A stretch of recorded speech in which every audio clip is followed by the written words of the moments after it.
These are 5 games that I've played more recently and what I thought of them.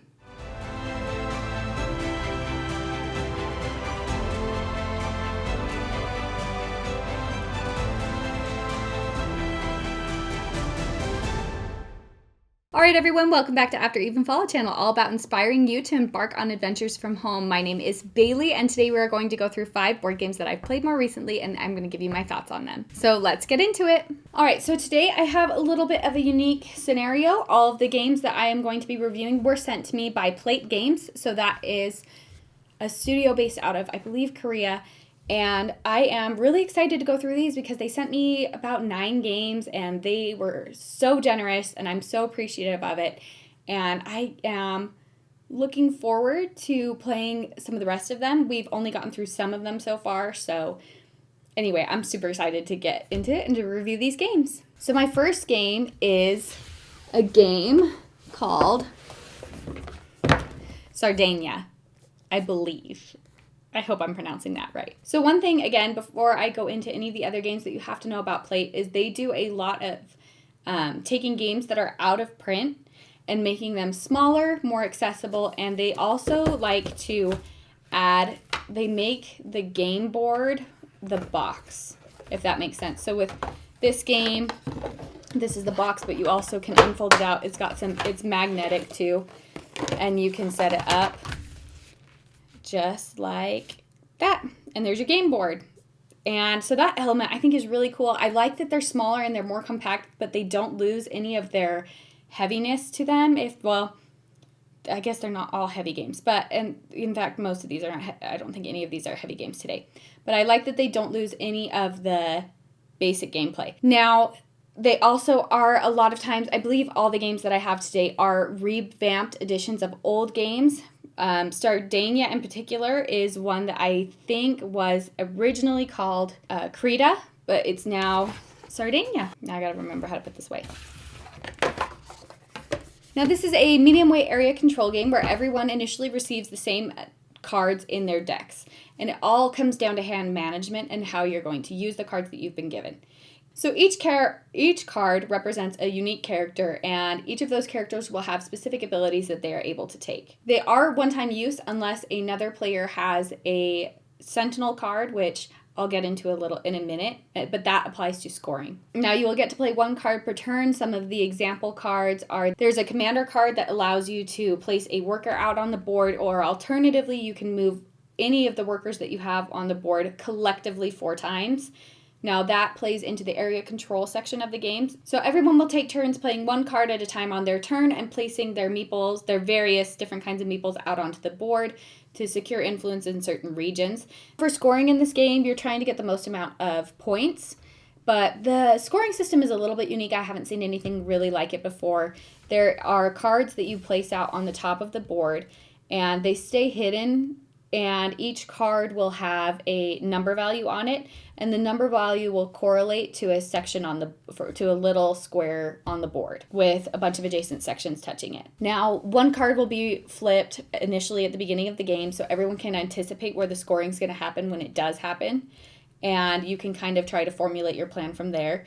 And then once someone plays a Sentinel card, scoring goes into effect for that number that's flipped over on the board. So if it says 22 or if it says like 19, the little square on the board that says 19, all of the adjacent areas will then take their turn scoring depending on how much influence a person has. Now, each of the regions will have different available amount of will have a different amount of points that are available to it. Like some of them will have 5 points, some of them will have 3 points, and so on and so forth. And if I have the majority influence, so if I have like 2 workers and a fortress that are touching it, and maybe the yellow player only has 1 player in that area, then I will get the points that are listed on that section. So I'll get like the 3 points. And then second place, I believe, gets half the amount of points. The game will continue on like that, and then the next card is flipped for the next round, so everyone can kind of see what they're to go for the next round. And that will happen every time that a Sentinel is played, and then all the cards that are down on the board that you've already played go right back into your hand. There are also like priests that can go out on the board, and priests block anyone else from being in a certain region that you're in. There are a bunch of different little nitpicky rules for the different meeples, and that part's really fun. This gives me like 1995 to 2005 board game vibes. It feels very classic in the gameplay. It doesn't feel super modern. The mechanics now aren't crazy unique, but I could see how the original game would have been more on the unique side. It kind of takes like the meeple placement it kind of takes like the specific meeple placement rules from Carcassonne, and also has a lot of the player interaction similar to Settlers of Catan. Like, it kind of gives that kind of vibe. It's not like these games in and of itself and its mechanics. It just kind of feels similar. And then the area control section kind of feels a little bit like Brian Boru. I really thought this was a fun game. It's very thinky, and it has somewhat of an aggressive appeal to it without being over the top aggressive. Unless, I guess we've played some games of Catan that have gotten pretty mean, but most of the time it's not too over the top, but it gives kind of a similar aggression vibe as Catan, if that makes sense. At the end of the game, whoever has the most amount of points wins, and that pretty much is the whole game. While I did enjoy this game, it wasn't completely to my taste. I tend to like some games that have a little bit more of the unique mechanics in them, and I tend to shy away a little bit more so from some of the classic games. It's not because they're bad. I just tend to like some of the more modern games more lately. But yeah, this one definitely has like a classic feel to it. Like, you play the game and it feels very similar vibes to you would get from Catan or Carcassonne or Agricola, or just games that have been around for a long time that everyone's really had time to enjoy. And for that reason, I think it's really good to break out.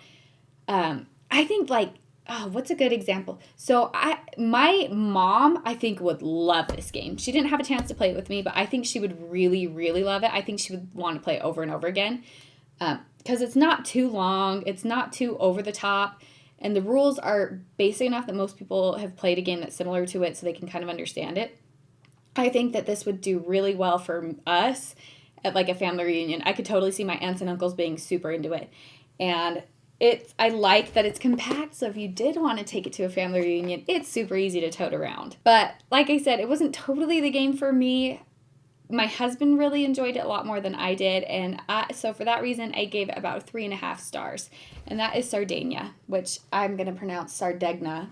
I am so bad. Like, I've been calling it Sardanga this whole entire time. It's Sardinia. All right, so my next game is a unique cooperative game. I would actually classify it as more of a party game, although I think they advertise it as more of a party game, and that is Stereo Mind. Again, produced by Playte Games. Now, this game is super easy. Very basic rules, very easy to understand. Basically, everyone gets a little dial at the beginning of the game that has numbers, I think 1 through 5 or 1 through 7 on it. And there's a stack of cards, and during a round, one card is flipped, and it'll have a bunch of different words on it. Like, it'll say, like, rainy, sunny, stormy, windy, and it'll have numbers associated with those words. And then there's a little QR code in the corner, and you take your phone and you scan the QR code, and the QR code will have your phone play music on it. And then everyone listens to the music, and then you take your dial and you secretly turn it to the number associated with the word that you think applies most to the card or to the song that you just listened to. So maybe on that maybe you'll listen to like a really bouncy song, and the word will pull up like energetic is what comes to mind for you out of all of the words that are listed. So you'll put like, maybe it's next to a 3. So you'll put 3, and then you'll flip your thing over and you'll put it down. Once everyone has selected their number that they think is best associated, or their word that they think is best associated with the song that they just listened to, the first player will take a pause token, give it to one player. That player reveals their dial in front of them, and then you try to see if everyone else matched that same number. But you only win the round if everyone answers the exact same way. If even one player has a different number on their dial, you've all lost the round. Now, this will continue through 7 rounds. You will flip 7 cards throughout the game, and you will all associate that with your dial.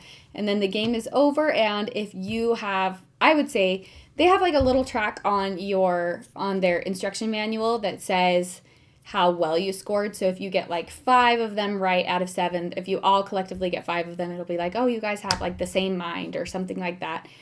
it's not really like a win-win, lose-lose kind of game. The idea is you're trying to stay in the majority, so you want to have 4 cards out of the 7 that everyone has collectively answered correctly or the same. But it's not crazy. It's not, you don't really, it doesn't feel like you have to win or you have to lose. It's mostly just a game that you play to have a good time. And for that reason, I really enjoyed it. I like listening to music and stuff, so I thought that it was fun. It kind of gives similar vibes to Green Team Wins without it being an individual player winning. You're collectively trying to win or not. And I thought that was really fun. I like that it's a more streamlined version of Green Team Wins with a very specific niche theme. My only contention with it is that once you've run through the deck, which, the deck is pretty sizable, so it's going to take a long time for us to get through the entire deck. But because those QR codes are specific to certain music, I feel like if you ran through the entire deck, you'd have to play with different people. You'd have to not play again with those same people just because you know how they're going to respond to those cards if they ever come up again. So replayability there makes it a little bit difficult, but you have a good amount of time before that ever happens. So you could probably play like 30 games of it before you have to find new people to play with. But anyway, I thought it was a really fun game. I would give it a 4 for party games. I thought it was really, really exciting to play, and that is Stereo Mind. All right, so my next game is a game called Run Mule Run, and like I said, with these games, a lot of them, the player theme, as I drop it all, the box is the board, and that is the case with this game as well. But in Run Mule Run, this is a super, super, super light game. Basically, everyone gets given 2 cards at the beginning of a turn, or at the beginning of the game, and these 2 cards apply to endgame objectives. It'll say, like, you want yellow to place first, red to place second, and then you want certain characters to place third and fourth, and it might change those up a little bit. So that's what you want to go for throughout the game. At the end of the game, whichever card better applies is the one that allows you to score. On your turn, you will move a mule forward on the board. Now, if I move like a yellow mule to a red down arrow, these mules moving activate all these other actions. So, like I said, if I move the yellow one to a red down arrow, then the red mule then moves down 1. If that mule lands on maybe a blue arrow going up 1, then now the blue mule will move up 1. And that sequence will continue until a mule lands on an arrow that's the exact same color as the mule itself. It will continue until the mule, so like if a blue lands on a blue arrow, then the round is over and you move to the next player who gets to pick a mule to move on their turn. You'll keep playing like that until the game is over, and that's really it. Like, that's the whole game. It's just this sequence of moving mules depending on what area or arrow they're landing on, and it's very, very light, very, very easy. Now, while it is that light, I'll say what is nice about it is you could totally play this with kids. It's a super easy game for kids to understand. My 4-year-old could play it, so but it's also fun for adults too. It plays up to 6 players, I believe. Yeah, it plays up to 6 players. I feel like the higher the player count you play with, the more exciting it is. You could play it at the adult table. You could have all the kids play it at the kid table. You could have adults and kids play it at the same time. I really like games like that because it's really nice for adults to be able to get engaged in a game that maybe isn't like necessarily Candyland. I don't know. There's some games that skew more kid that are just so hard to get into as an adult, like the Sneaky Snacky Squirrel game. I've played that game 5 million times now, and I could just rip my hair out every time my kids want to play it. But this one is one of those ones that you could play with kids, and they could have a really good time. My kids have played it with their friends when their friends are over, and they've all had a blast playing with it. It's super easy to grasp. It wasn't totally, just because it's so light, it's not totally a game for me. I gave it 3 stars, but it's largely group dependent. If you have a group that's a little bit rowdier and gets a little more engaged in games, this game is going to go over really well. It's a great in-between game it's almost like a lullaby game because it really takes like no brain power, but it's so comical at the same time and kind of fun, and that is Run Mule Run. All right, so my next game is a revamped version of an older game as well, and that is, if I can reach it, over my big old belly, Dance of Ibexes. So this is a numbered tile placement game where each player is trying to end the game with the least amount of points possible, which is like points are kind of damage in this game because your ibex falls off the mountain, and then gets damaged, essentially. Each turn, players will select a tile from their hand, and you'll have a hand initially of 6 tiles, and you'll pick one and you'll place it out in this like collective player pool. Everyone will flip what they've chosen, and then they all get placed on the board according to the numerical value. Tiles are added to the furthest right space on the row if you're playing it like top to bottom, because we played it top to bottom, but you could also kind of play it side to side, and then I guess it would go on the top. But regardless, you place the tile on the furthest right space of a row where the next tile to the left is lower than the tile that you played. If a tile cannot be placed, it goes right to the top of the highest tile on the board. And then if a tile ends up on a black circle, like if the only place that it can go on is this little black circle with a numerical value on it, then you have to take the damage of that section. So if it's like a 6 at the top and your tile would go on that 6, then you have to move your little thing 6 points, and your tile then has to go to the next available empty section that's higher up on the board. There are a series of columns in this game that the tiles are added to, and certain columns will have icons on them that give you added benefits. For instance, if the salt is available, if you can see the salt and the column is being built up, then instead of taking damage, you remove damage from your ibex as you're playing. And also with the black circle thing, if you activate that and if you have to take the damage, you also take all the tiles from that column and they go into your hand for you to play out later. Now, and then there are some other little fidgety rules that are applied. Like if you land on an eagle, you get extra negative damage because eagles, I guess, are aggressive toward ibexes. And there are a few little other nitpicky rules, but nothing too crazy. The best way I can explain this game, because it is a revamped version of an old game, if you've ever played the game Take 5 or 6 Nimmt, I think is what it's called, they used to, forever ago, they had a board game version of 6 Nimmt, and that is this game. But I think that one, if I remember right, I've heard that one had more rules. I've never played that one, but I have played Take 5 quite a bit. We played it with some of our neighbors even more recently, and we had a really fun time with it. This game plays almost identical to Take 5. It just except instead of cards, you're playing with the tiles, and there are those little placement rules according to where you've placed your tile out on the board, which when you're playing Take 5, that doesn't really apply because you just have them laid out on the table and there's no real squares for there to be sections that you have to worry about. Now, I gave this game 3.5 stars. It was fun. I do tend to prefer Take 5 just because it's a little bit simpler and it's a little bit more approachable. But what's nice about it is you still can play this with kids and stuff too without it being over the top for them or more difficult for them to understand. I think that this would play really, really well with my in-laws. I think that they'd really enjoy it because they tend to like more of the lighter end of games. And while it's somewhere between light and medium weight, it's not crazy complicated to understand. It's also not super, super simple where it's like Run Wheel Run, where it's more lenient toward like a chill play. But I think a lot of times I did enjoy this game. I think for me though, my enjoyment level is really largely dependent on the group that I'm playing with. If everyone else is having a really good time and if everyone else is really rowdy and really into it, then I tend to have a better time, and we had a good time with this one.